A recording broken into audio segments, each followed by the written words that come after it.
Port Royal, Pennsylvania just might be out of beer today. We'll talk about that and plenty more from the Weikert. Plus, which track has the biggest home field advantage in dirt racing? I've got some numbers and it might surprise you. Let's go.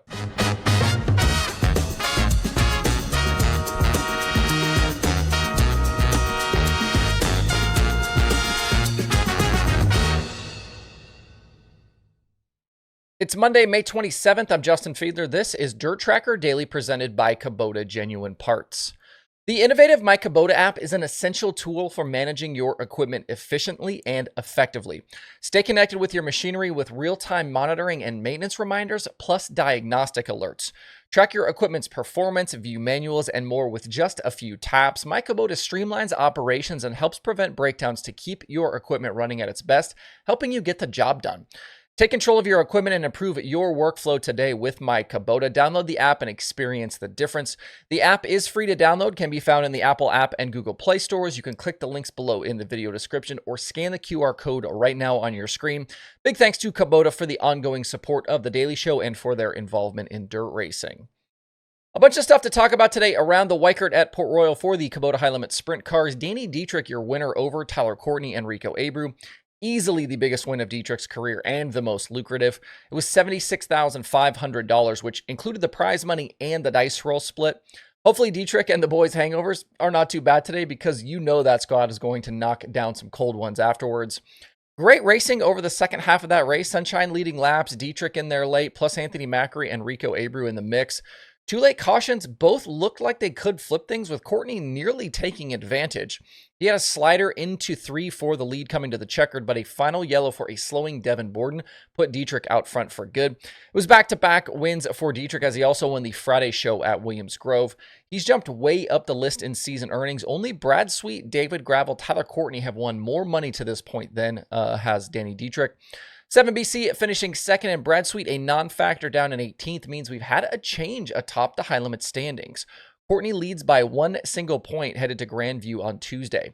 Courtney, Sweet, Brett Marks, Corey Day, Rico hold the 5 charter spots at the moment. We ended up with those 3 Outlaw drivers in the field using one of their 4 freebies. David Gravel was the highest finisher in 7th. He made $7,000 for the Sunday trip.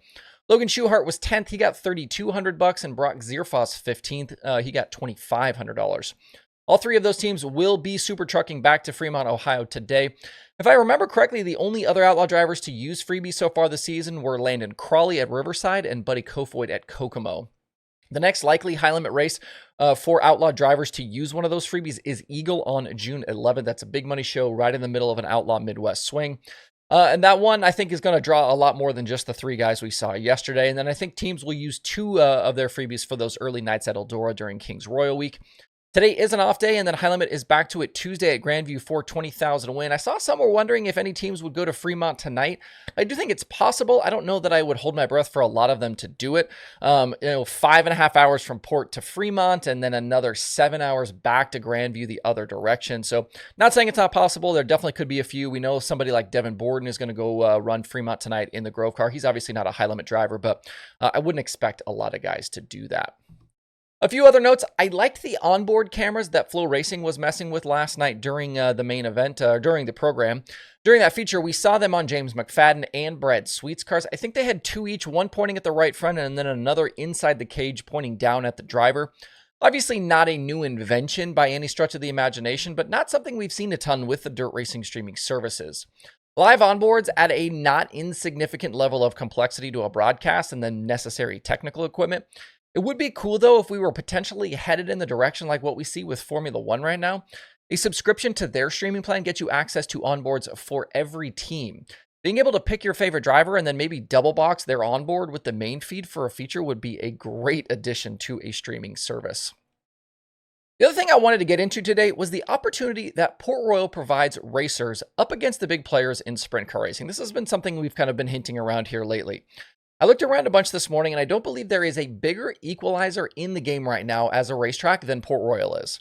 The superpower for the Travelers, when you talk about full-time World of Outlaws teams, full-time High Limit teams, is their ability to just go fast anywhere.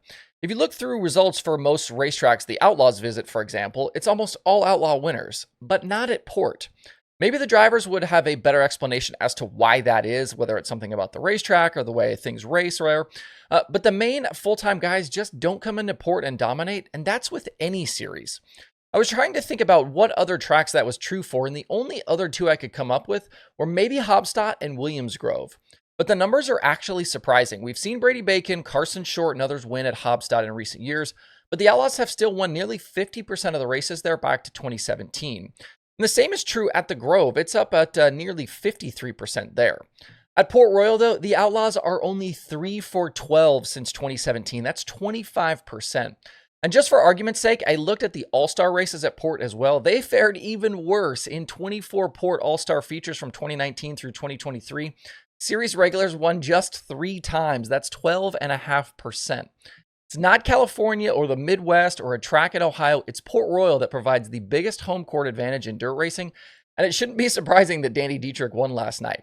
It seems as though big half-mile racetracks like that usually favor the bigger teams because of engines and all the trick go-fast stuff, but the Speed Palace doesn't seem to care about any of that. Looking at other winners from Sunday, Matt Williamson won the Heroes Remembered 100 at Weed Sport with the Super DIRTRACKR Series. He topped Peter Britton and Stuart Friesen for the $7,500. Britton actually the championship leader right now through 2 races. Today's SDS race at Thunder Mountain has been postponed because of weather.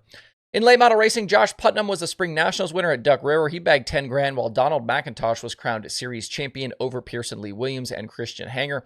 Spring Nationals have 3 races left on the schedule, but they are all non-points events. And at Fayetteville Motor Speedway, Ryan Gustin was a $10,000 winner. Up at Huset's, an impressive win for Days and Pursley during their Sunday weekly program. From what I can find, just 6 previous winged sprint car starts for Pursley before yesterday. He's much more known on the non-wing side, non-wing sprint cars and midgets and all of that. He ran 11th on Saturday night at Knoxville and then led every lap last night to score his first career winged 410 win. And this wasn't a soft field there either. He had to hold off Kerry Madsen to get it done, and names like Tim Kading, Garrett Williamson, Aaron Reitzel, Austin McCarl, Chase Randall, and many more were in that feature. Pursley drove this weekend in Brandon Eichenberry's Deuce 5 machine. Huset's will do it all over again tonight. Looking elsewhere, as I briefly mentioned earlier, the World of Outlaws will be at Fremont Speedway in Ohio. This will be the first Outlaw trip to Fremont since 2016. Chad Kemenall, the winner that night, over Donnie Schatz and David Gravel. We talked about the tight points battle on yesterday's show, and I'd expect a solid field of cars with all of the Ohio teams that can participate. 12,000 win. Hot laps are set for 6:30 p.m. Eastern Time. You do have options, other options as well today on this Memorial Day Monday, so make sure to hit up the streaming schedule over at DIRTRACKR.com/watch tonight. Hope you guys have a great and a safe holiday out there. We will see you right back here tomorrow.